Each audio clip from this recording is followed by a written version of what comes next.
हमारे प्रिय भाई बहनों को यीशु मसीह के नाम से नमस्कार। और आज के बाइबल वचन के वाचन के लिए आप सबों को हम प्रेम से स्वागत करते हैं। चलिए प्रार्थना करेंगे। प्यारे पिता परमेश्वर, धन्यवाद देते हैं। प्रेरित 17:11 में देखते हैं, बेराए शहर वाले वचन सुनने के बाद क्या ऐसी बात है, ऐसे सोचकर वचन की गहराई को जांचने लगे, वचन के मतलब को समझने लगे।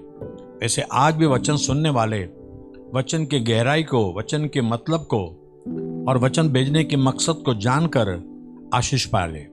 यीशु मसीह के नाम से मांगते पिता, आमीन आमीन। आज पहला राजा 4 अध्याय पढ़ने वाले हैं।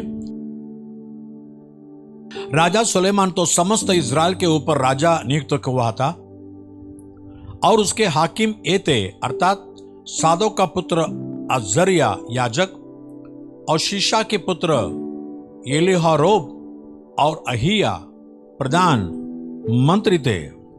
अयलूद का पुत्र यहोशबात इतिहास का लेखक था। फिर यहूदा का पुत्र बनाया प्रधान सेनापति था और सादोक और एब्यातार याजक थे। और नातान का पुत्र अजरिया भंडारियों के ऊपर था और नातान का पुत्र जाबूद याजक और राजा का मित्र भी था। और अहीशार राज परिवार के ऊपर था और अब्दा का पुत्र अदोनीराम बेगारों के ऊपर मुखिया था। और सुलेमान के 12 भंडारी थे जो समस्त इज़राइलियों के अधिकारी होकर राजा और उसके घराने के लिए भोजन का प्रबंध करते थे। एक एक पुरुष प्रति वर्ष अपने अपने नियुक्त महीने में प्रबंध करता था। और उनके नाम ये थे, अर्थात एफ्रेम के पहाड़ी देश में बेनहर और माकस, शालबीम, बेतशेमेश और एलान पेतानान में बेंदेकर था। अरबोत में बेनेसेत जिसके अधिकार में सौको और हेपेर का समस्त देश था। दौर के समस्त ऊंचे देश में बेनबिनादाब जिसकी स्त्री सुलेमान की बेटी नापत थी। और अयलूद का पुत्र बाना जिसके अधिकार में तानाक, मगिदो और बेतसान का वह सब देश था जो सारथान के पास और इज़राइल के नीचे और प्रेतसान से ले आबेल महोला तक अर्थात योग माम की परली ओर तक है।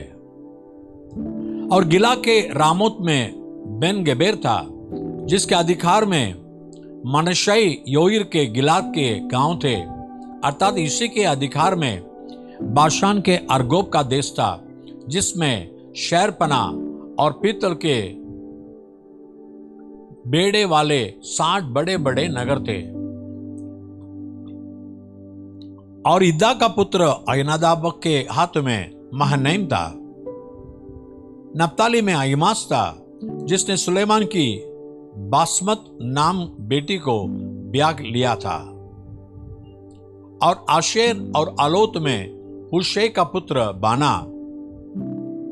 इस्साकार में पारू का पुत्र यहोशबात। अब प्रकाशित वाक्य 2 अध्याय उसका 16 वचन से पढ़ने वाले हैं।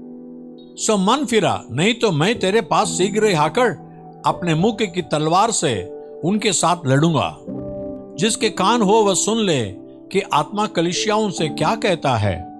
और जो जय पाए उसको मैं गुप्त मन्ना में से दूंगा और उसे एक श्वेत पत्थर भी दूंगा और उस पत्थर पर एक नाम लिखा हुआ होगा जिसे उसके पाने वालों के सिवाय और कोई न जानेगा।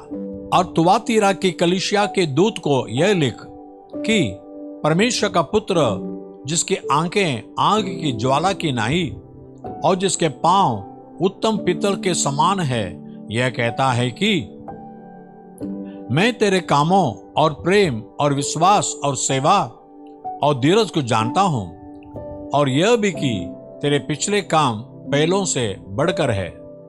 पर मुझे तेरे विरुद्ध यह कहना है कि तू उस स्त्री इजबेल को रहने देता है, जो अपने आप को भविष्य द्वक्तीन कहती है और मेरे दासों को व्यभिचार करने और मूर्तों के आगे के बलिदान खाने को सिखलाकर बरमाती है। मैंने उसको मन फिराने के लिए अवसर दिया, पर वह अपने व्यभिचार से मन फिराना नहीं चाहती। देख, मैं उसे खाट पर डालता हूं, और जो उसके साथ व्यभिचार करते हैं, यदि वे भी उसके साथ कामों से मन न फिराएंगे, तो उन्हें बड़े क्लेश में डालूंगा, और मैं उसके बच्चों को मार डालूंगा। और तब सब कलीसियाएं जान लेंगी कि हृदय और मन का परखने वाला मैं ही हूं, और मैं तुम में से हर एक को उसके कामों के अनुसार बदला दूंगा। पर तुम शुवातीरा के बाकी लोगों से जितने इस शिक्षा को नहीं मानते और उन बातों को जिन्हें शैतान की गहरी बातें कहते हैं नहीं जानते, यह कहता हूं कि मैं तुम पर और बोझ न डालूंगा। पर हां, जो तुम्हारे पास है उसको मेरे आने तक थामे रहो। जो जय पाए और मेरे कामों के अनुसार अंत तक करता रहे, मैं उसे जाति जाति के लोगों पर अधिकार दूंगा, और वह लोहे का राजदंड लिए हुए उन पर राज्य करेगा। जिस प्रकार कुंभार के मिट्टी के बर्तन चूकनाचूर हो जाते हैं, जैसे कि मैंने भी ऐसा ही अधिकार अपने पिता से पाया है, और मैं उसे बोर का तारा दूंगा। जिसके कान हो वह सुन ले कि आत्मा कलीसियाओं से क्या कहता है। दानियेल 5वां अध्याय उसका 1 वचन से 16 वचन तक। यहां दानियेल के जमाने में और एक चमत्कार परमेश्वर कर रहा है, देखेंगे। बेलशस्सर नाम राजा ने अपने 1000 प्रधानों के लिए बड़ी जेवनार की, और उन 1000 लोगों के सामने दाखमधु पिया।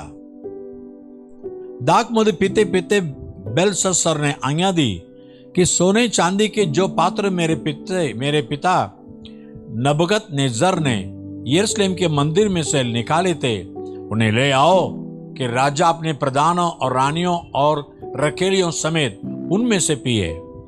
तब जो सोने के पात्र यरूशलेम में परमेश्वर के भवन के मंदिर में से निकाल ले गए थे, वे लाए गए, और राजा अपने प्रधान और रानियों और रखेलियों समेत उनमें से पीने लगा।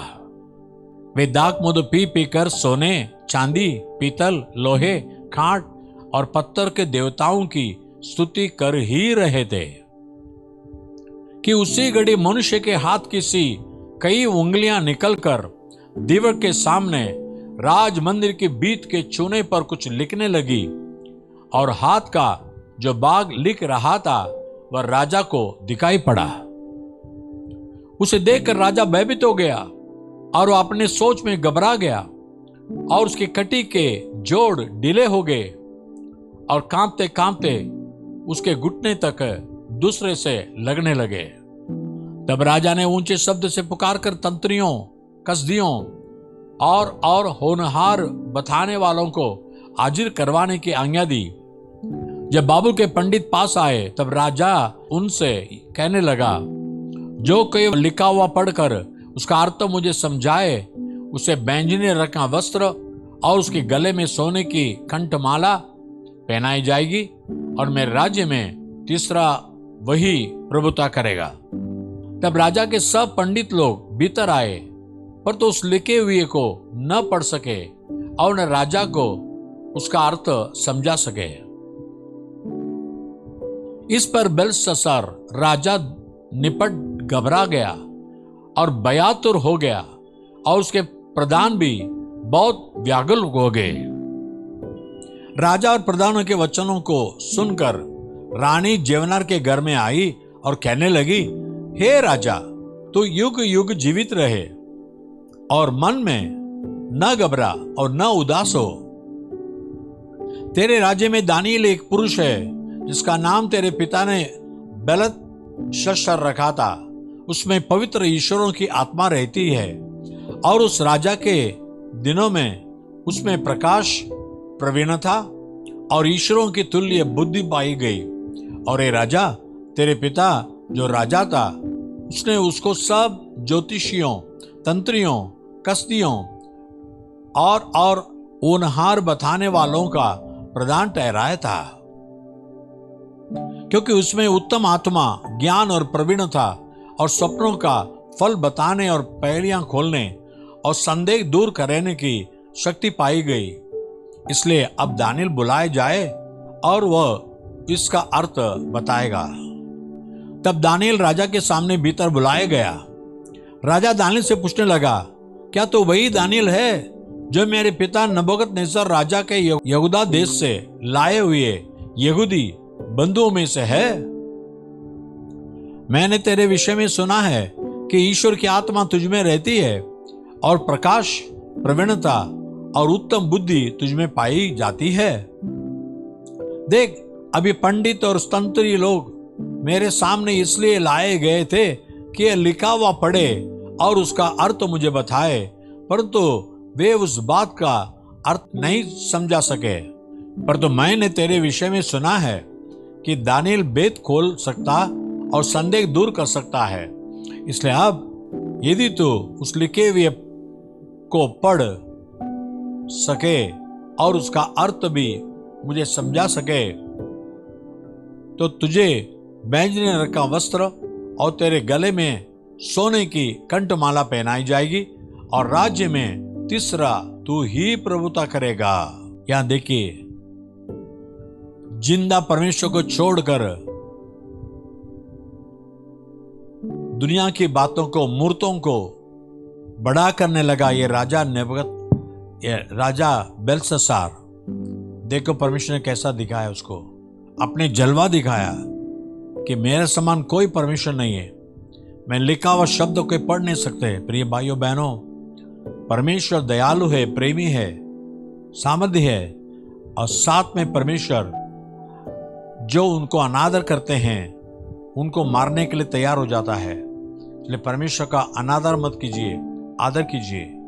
प्यारे पिता परमेश्वर धन्यवाद देते हैं, जो तुझे आदर करेंगे उनको तो आदर करता है, और जो तुझे निरादर करेंगे उनको निरादर करता है।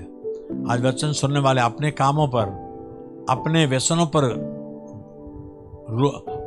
बैठ गए प्रभु, लेकिन आज तेरे वचन सुनने से इनकार करने वालों को क्षमा कर, वे भी तेरे वचन सुनकर अनंत काल के जीवन पाए और यीशु मसीह के साथ यीशु मसीह के राज्य में प्रवेश करे। वैसे हर एक को आशीष कर, यीशु मसीह के नाम से मांगते पिता, आमीन और आमीन। God bless you. प्रभु को आशीष करे। आमीन।